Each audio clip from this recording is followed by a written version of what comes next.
Welcome to Small Publishing in a Big Universe. I am your host, Lisa Jacob. This month we have an interview with psychiatrist Dr. Lally Pia.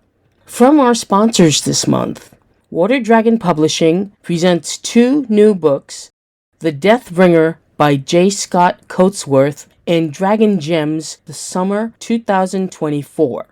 Dragon Gems offers a standalone novelette, Traveler, by Andrea Montague. Paper Angel Press offers Call to Valor by Gary Beck.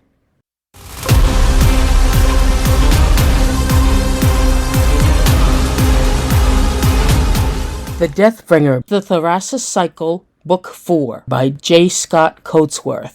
Ike will never be the same, and neither will his world. War is coming. Ike has become the progenitor, and the Seed Mother has released him to transform the world for her alien brood. Celia and Raven, Ike's former friends, are the only ones who can save him and the world. But what if the cure is worse than the invasion? Raven has his own hands full keeping the dragon-like variant in line while helping Celia to save the world. But what if the only way to do so is to sacrifice Ike, the man that he loves? It's the end of the world, or could it be the start of something new? The Deathbringer is available this month from Amazon, Barnes & Noble, Kobo, Smashwords, and other online booksellers. Or support your local independent bookstores by ordering it through bookshop.org. For more information, visit their website at waterdragonpublishing.com.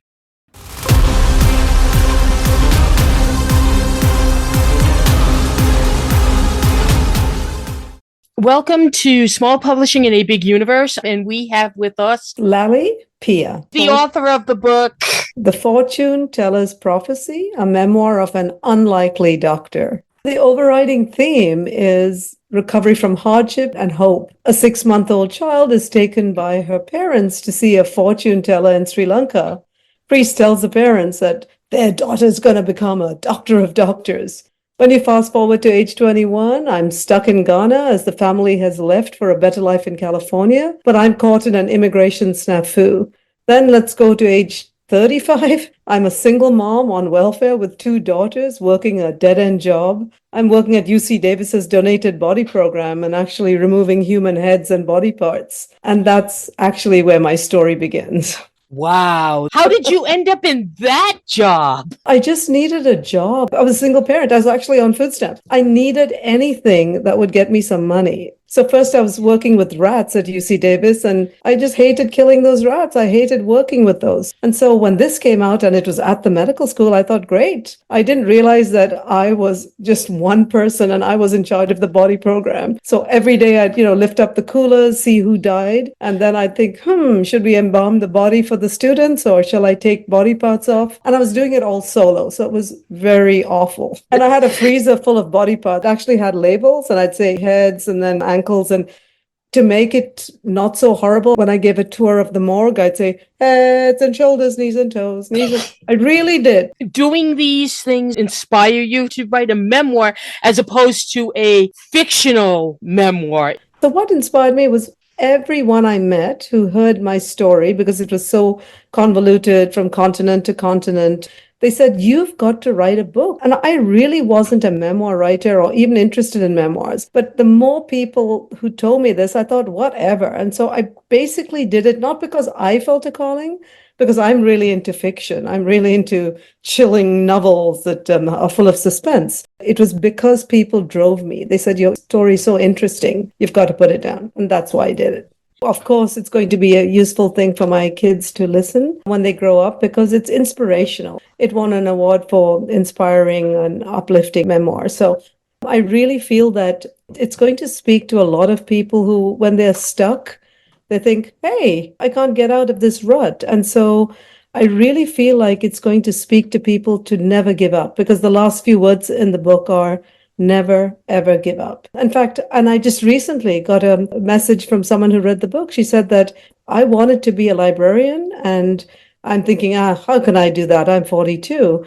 Then I read your memoir and I feel motivated. I've filled out the forms. I'm going to do it. So if I reach that one person, it just makes me so happy, because they realized, darn, she was 35 and on welfare. She wasn't a doctor at all.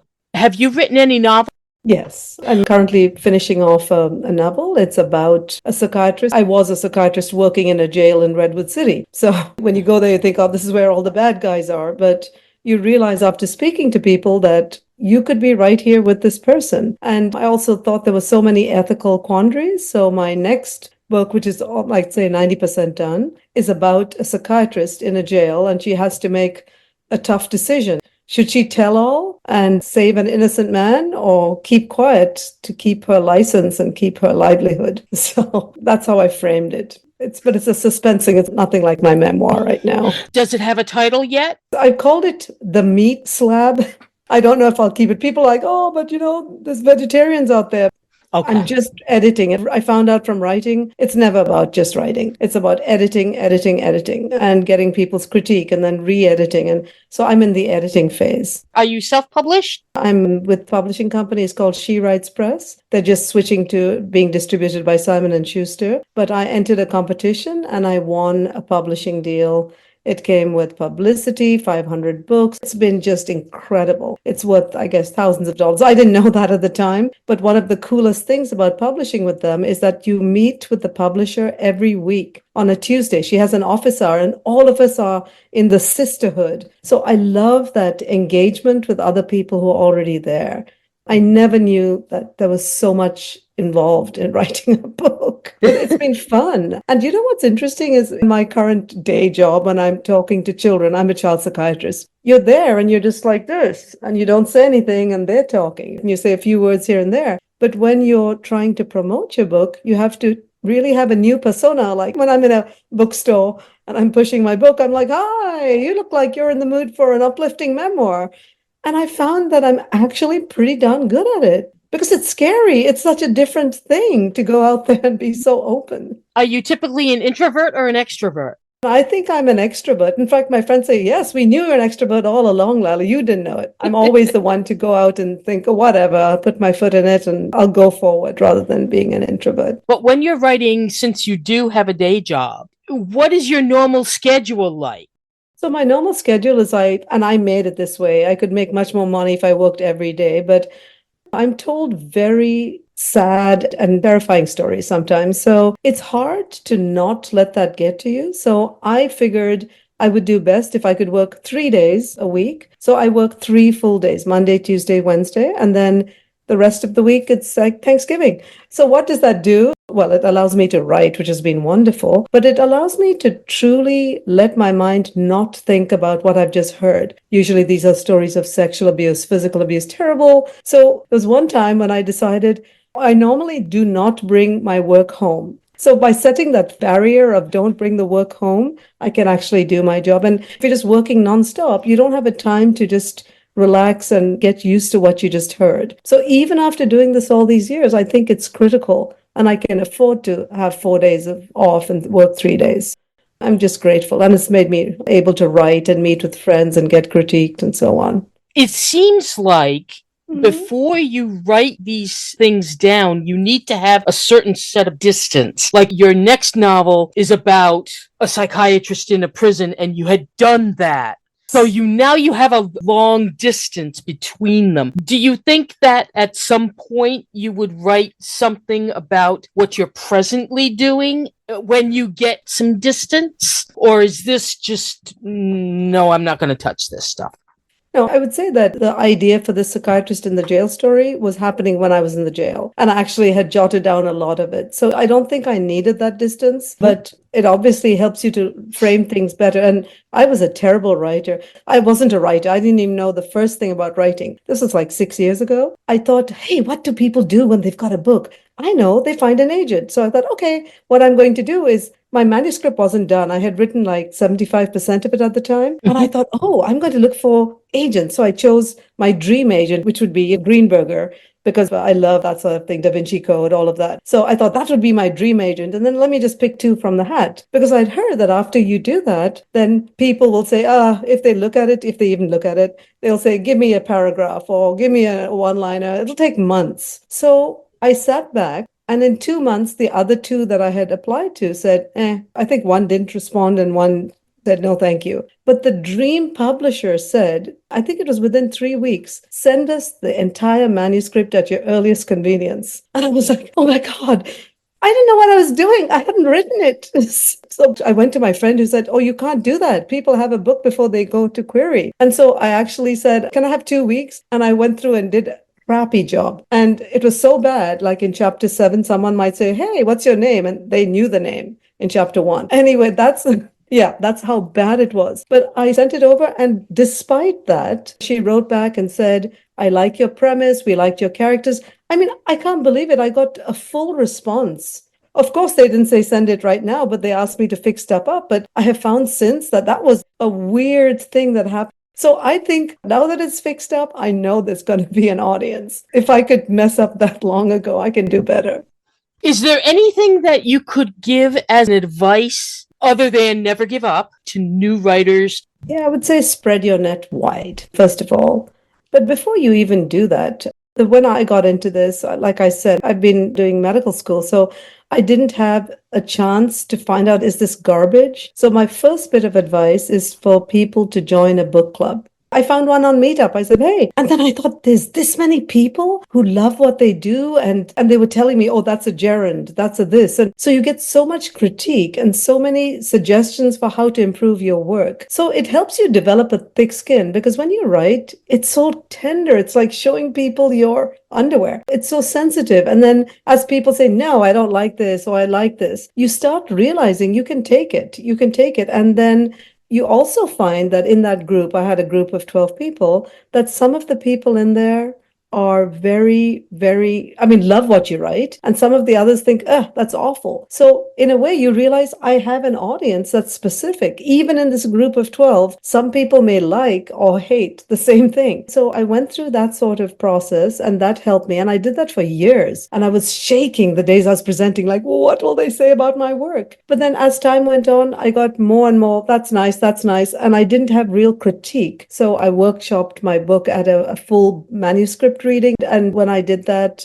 you get a single author and other people read the entire manuscript and critique it. And then the finishing touches on being a writer for me was I hired a book coach, and she was awesome because she said, okay, this sounds all good, Lally, but where's the light in this scene? Because she was seeing it as someone who wrote plays and needed to see where was the light source. So, or she'd say, you know what? You've written dialogue for 3 paragraphs. What's happening? No one moved. I'm thinking, oop, that's right. No one moved. She said, you got to have something happen. It was really cool to get that kind of feedback. So I found this all fun. It's really been fun learning. Get critique, lots of it.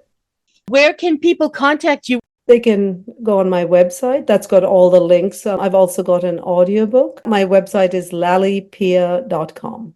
Thank you very much for your time. Thank you very much.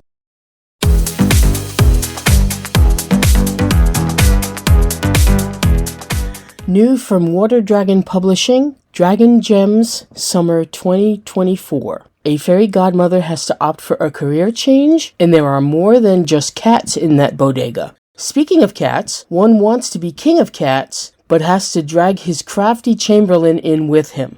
What do you do when space pirates board your luxury liner? And of course, in this collection of original stories, there's dragons. Dragon Gems Summer 2024 is available this month from Amazon, Barnes & Noble, Kobo, Smashwords, and other online booksellers. Or support your local independent bookstores by ordering it through bookshop.org. For more information, visit their website at waterdragonpublishing.com.